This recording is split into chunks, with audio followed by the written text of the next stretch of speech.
Estamos de volta com o programa Direção Espiritual, hoje com a nossa participação especialíssima do querido amigo Padre Joãozinho.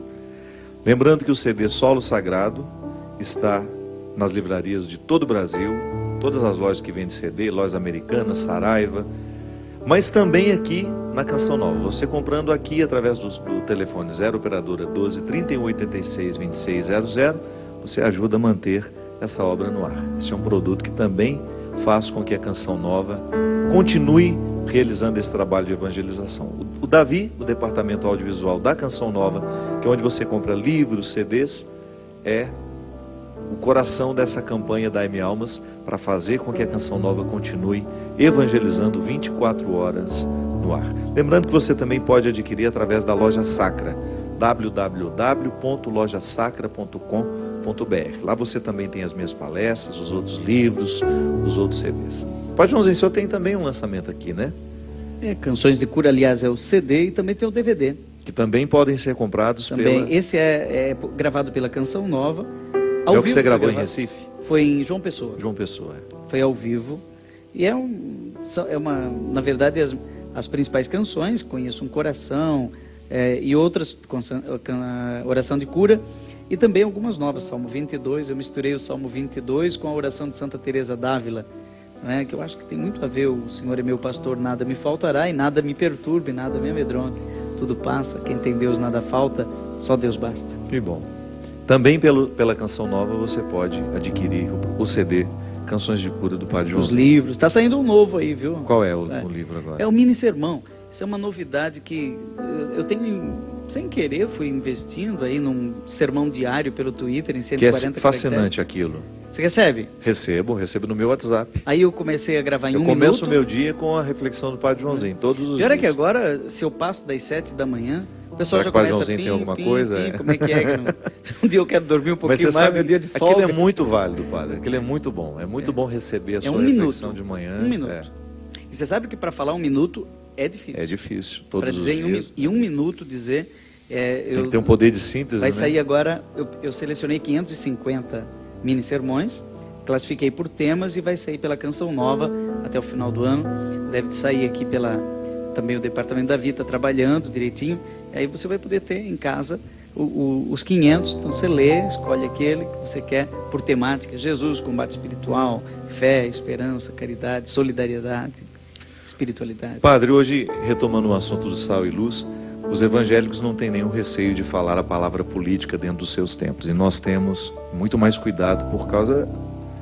Nós não queremos... Um pudor, né? Um pudor, nós temos um pudor. A Igreja Católica sempre teve o pudor de tratar os temas políticos. Mas a gente não pode fugir que hoje o ser sal e ser luz tem toda uma dimensão política nos nossos dias, não é verdade?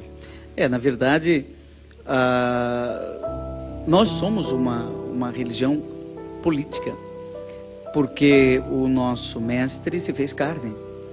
O Verbo se fez carne e assumiu cidadania, né? Assumiu cidadania na história. Viveu no seu contexto, na sua época. Como dizia Santo Agostinho, não somos apenas uma religião da cidade do céu ou da sacristia. Nós somos uma religião da cidade da terra.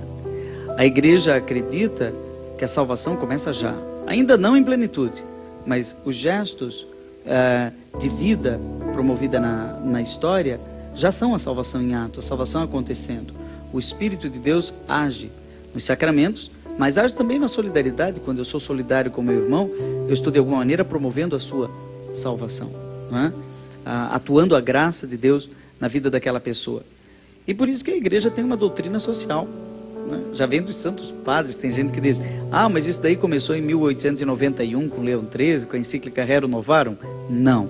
Isso é um ponto alto, né? Ponto alto, um ponto de explicitação temática, onde a igreja fala o que pensa a respeito de política, a respeito de economia, a respeito da situação nova que viviam os operários, que eram muitas vezes explorados e não tinham uma legislação trabalhista.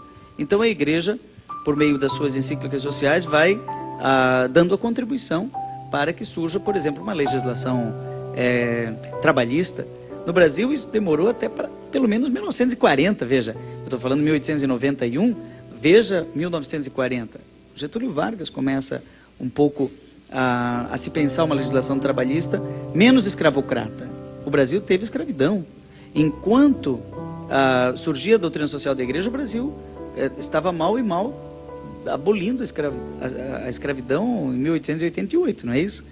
Então, nós assistimos a uma doutrina social da igreja e a CNBB continua tendo uma postura clara a respeito de política. Por exemplo, esse ano, a CNBB colocou claramente qual seria a sua visão a respeito do Brasil. Tem uma carta bonita que ela lançou em maio, durante a Assembleia dos Bispos, chamada Pensando o Brasil. Uma forma de pensar as eleições de 2014. Que são importantes demais, né? Essa definição de quem nos governa tem que passar por critérios importantes para o cristão. Posso ler um trechinho aqui? Pode, claro.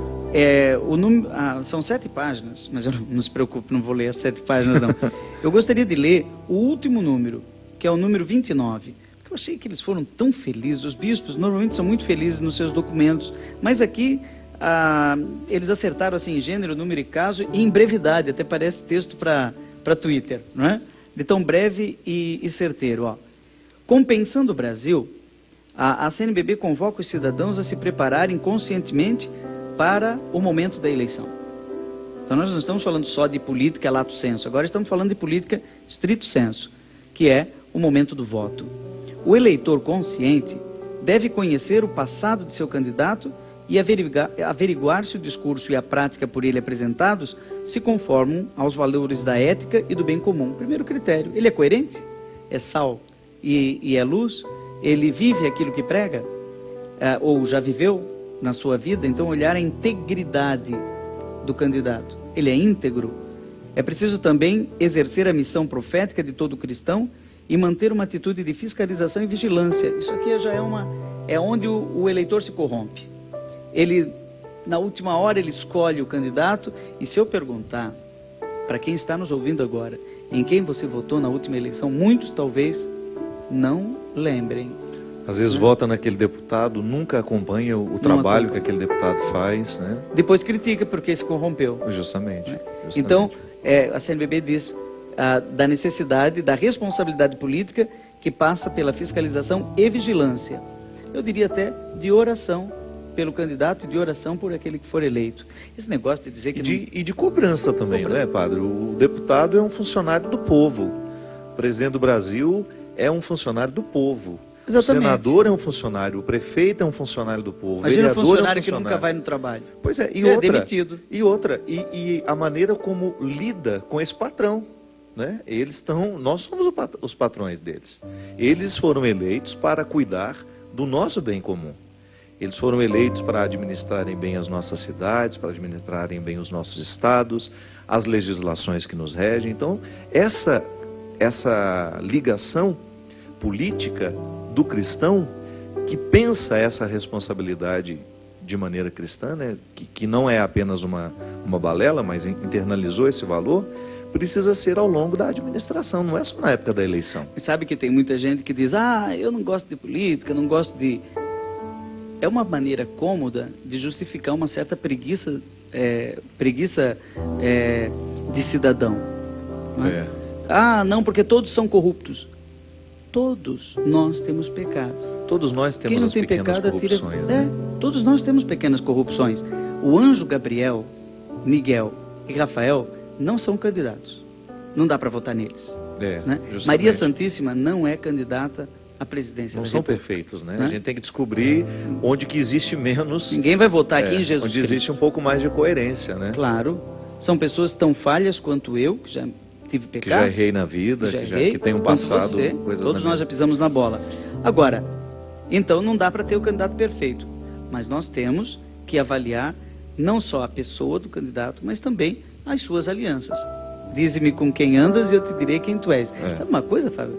Muitas vezes no Brasil nós votamos só no candidato, mas temos dificuldade de pensar quem está ao lado. Até no caso, o vice. O vice, que não, devia ter um debate de vices. É verdade. Porque o Brasil já teve tanto vice que acabou Olha ocupando. O Sarney foi um homem que entrou, na época, ele como era vice. Ele era como vice. Ele não chegou Ele não foi eleito como presidente, ele foi eleito como vice, ele se tornou depois. Itamar Franco também era um verdade, vice. Dois. Então, é muito recente. Como é nós que eu vou tivemos votar vices. em alguém se eu não sei quem é o vice? Eu estou É. falando só de cargos do executivo, não é? Mas eles dizem aqui, só um trechinho ainda. Diante de irregularidades é necessário denunciar. E aqui tem muita gente que não sabe quais são os canais de denúncia, mas existem. E quanta coisa no Brasil que já melhorou por causa de uma denúncia muito bem feita. Não só no campo da política, mas também no campo da criminalidade. Quanta pacificação de comunidades que eram violentas, que acabaram se tornando mais pacíficas porque alguém denunciou. Quantos criminosos, até matadores de série, serial killer, né? Que acabam sendo descobertos porque alguém teve a coragem e se arriscou, porque dá medo você denunciar. Uma denúncia é uma atitude do cristão, não só anunciar. O silêncio e a omissão também são responsáveis pela deteriorização da democracia. Claro. Né? Então eu tenho dificuldade de compreender o voto em branco, o voto nulo. Eu não quero saber. Não vou me envolver não com me isso, envolvo, né? depois eu vou. Aí depois critica, diz, não, mas eu votei nulo. Eu votei branco. Eu não queria saber daquilo ali. Bom, então vai morar em Marte, né? Deixa a terra pra gente que é imperfeito. Você tem até uma canção do Padre Zezinho que você gravou aí. Canção dos Imperfeitos. Por fim, é indispensável o acompanhamento dos candidatos eleitos e o engajamento em prol de uma efetiva reforma política. A CNBB está muito empenhada na reforma política. Quando a gente protesta votando naquela pessoa, dando a ele 1 milhão, 2 milhões de votos, aquela pessoa leva um monte de gente para a Câmara dos Deputados. Isso tudo precisa ser discutido, ser modificado, né? Dentro de uma reforma política. Existe uma santidade política. Um político, eu não vou dizer o nome aqui, mas um político que já faleceu, inclusive, mas que eu sempre admirei muito. Ele uma vez me deu uma entrevista numa emissora de TV e ele falava de piedade política, que o que guiava ele na vida pública era a piedade política. E eu pensei, mas o que é isso, piedade política? Ele falou, olha, a política é o jeito que Deus me deu, colocou à minha disposição para eu viver a santidade. Eu preciso ser tão piedoso na política quanto você na sua missa. Aí eu pensei, mas é verdade. Eu posso, como padre, rezar uma missa com piedade ou não? De qualquer jeito. Chego ali em cima da hora, né? A missa é às 7, eu chego 7h02, né? Visto lá os paramentos às pressas, nem olhei qual é o evangelho do dia. Isso é falta de piedade. Agora, o que é uma piedade do padeiro? Um padeiro piedoso acorda às 4h30 da manhã, na hora que você vai comer o pão, aquele pão está crocante, não está cheio de bromato, é um pão piedoso, né? Você diz, foi feito com cuidado. Então tem aí um cuidado político. Nós precisamos cultivar gerações onde haja piedade política, onde haja vocação, porque não é todo mundo que tem vocação para a vida pública. Não é mesmo? É uma arte. Às vezes as pessoas ficam fazendo a política ser uma opção de vida, né? Em determinado momento, acabou a vida artística, acabou a vida e vai, se refugia dentro do contexto político e depois descobre que fez um erro, né? Que não deveria ter entrado nessa. A política é uma vocação, cuidar dos outros, né? Requer uma capacidade de doação tanto quanto o padre. O padre precisa ter um sacerdócio. É um sacerdócio, que você vai viver para administrar o dinheiro do outro. Então todos os recursos que você precisa, que você vai administrar, que você vai distribuir, tem que passar por um crivo de honestidade, de discernimento. Política é a arte de cuidar do bem comum. Brincadeira não, gente. Por isso que a corrupção é a perversão da política na sua essência. Utilizar-se do dinheiro público para os benefícios próprios. Padre, eu sempre digo que às vezes a gente faz uma reflexão que nós queremos um mundo melhor, nós queremos um país melhor, mas a gente abre mão de ser honesto nas nossas questões, né? É tão ruim quando você identifica que existe uma incoerência em você. Então tá bom, eu luto pelos direitos trabalhistas, mas trato mal quem trabalha comigo. Eu luto para que o país seja mais honesto, mas eu sou desonesto com as pessoas que me cercam. É aí que a gente precisa ter muita capacidade de reconhecer que o mundo fica ruim toda vez que eu tenho atitudes ruins no meu dia a dia. E que ao exigir que o país seja honesto, eu estou naturalmente exigindo que os meus bastidores sejam honestos. Que exista uma coerência aqui no espaço que me constrói, que constrói e que faz ser a minha intimidade. Sabe que o que faz um político corrupto é um eleitor corrupto. E muitas vezes os eleitores corrompem os seus políticos. Eu, uma ocasião, Fábio, acompanhei a campanha política de uma pessoa que eu amo muito, que é a minha mãe. Ela foi candidata? Encasquetou a ser candidata a vereadora. É verdade, é verdade. Hoje eu posso falar isso porque ela não quer mais nem saber. Lá em Brusque. Lá em Brusque, em Brusque. E encasquetou. Eu fiz até o jingle, agora eu já posso falar. Fiz até o jingle, não falei pra ninguém, né? Na época. Fiz o jingle dela e tal. Saía no carro de som pela cidade. E aí ela estava toda empolgada, porque ela leu a doutrina social da igreja, os documentos. Ela disse, eu vou fazer política do jeito certo. E aí ela começou a visitar as pessoas de casa em casa. Aí ela veio, mas entristecida, Fábio. Ela disse, João, é impossível. As pessoas querem me corromper. Elas perguntam, eu voto em você, mas quanto que você vai me dar? Lamentável, né? Então, muita gente pensa, não politicamente ou em termos de bem comum, pensa em si, corporativamente. O que é que ele vai fazer para mim, né?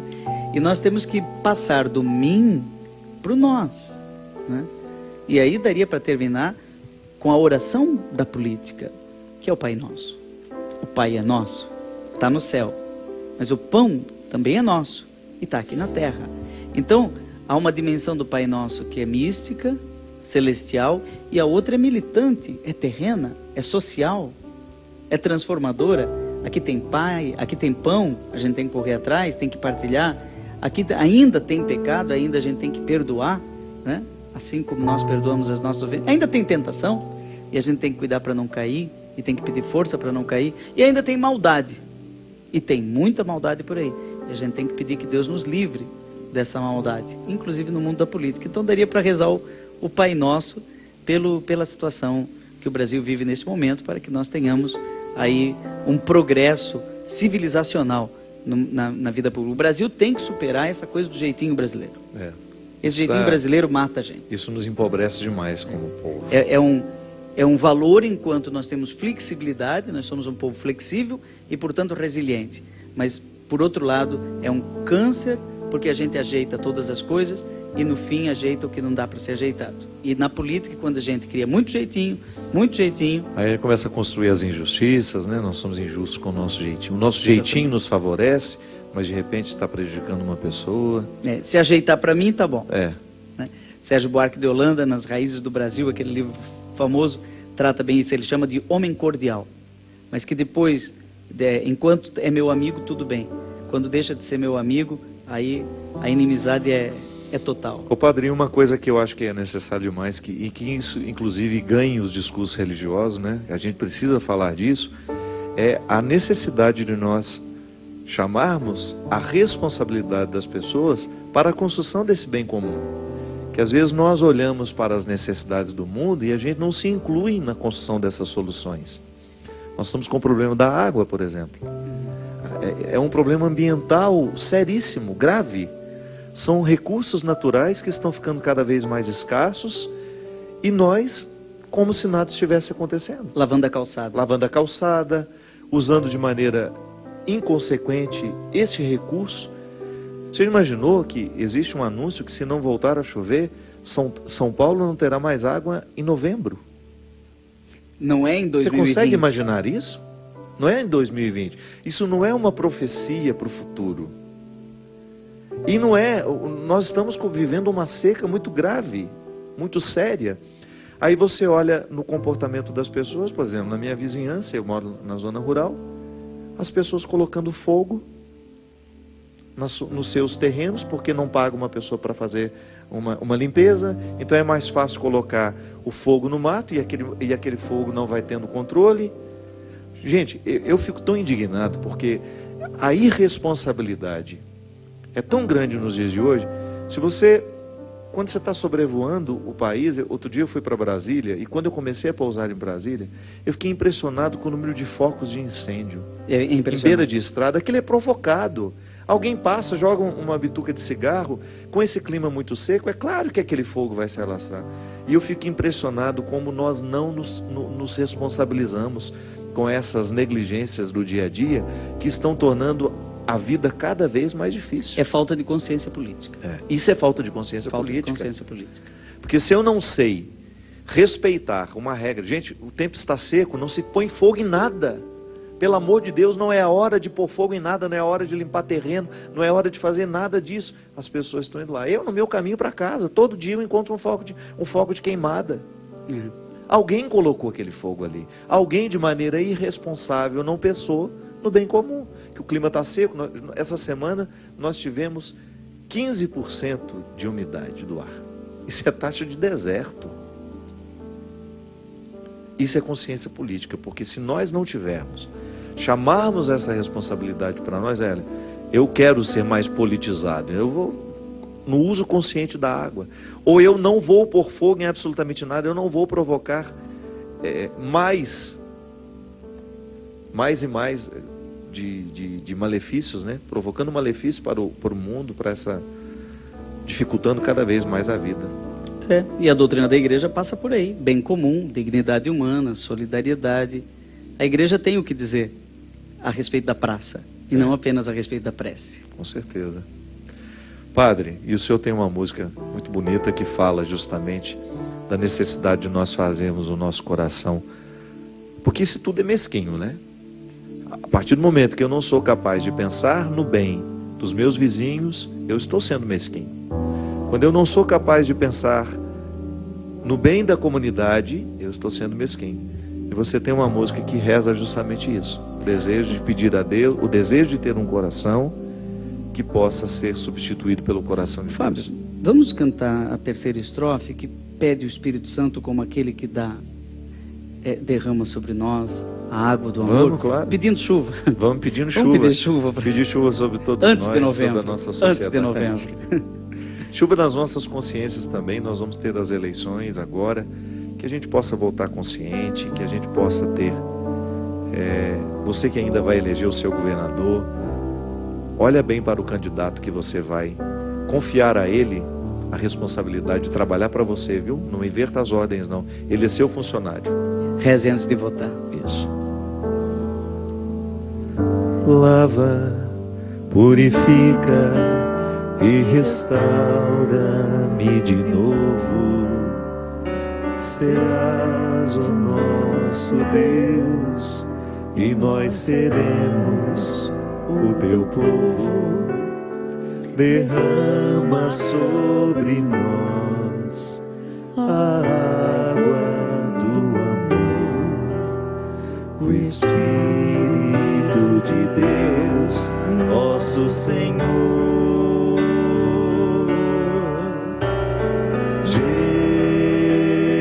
Jesus, manda teu Espírito para transformar meu coração. Jesus, manda teu Espírito para transformar meu coração.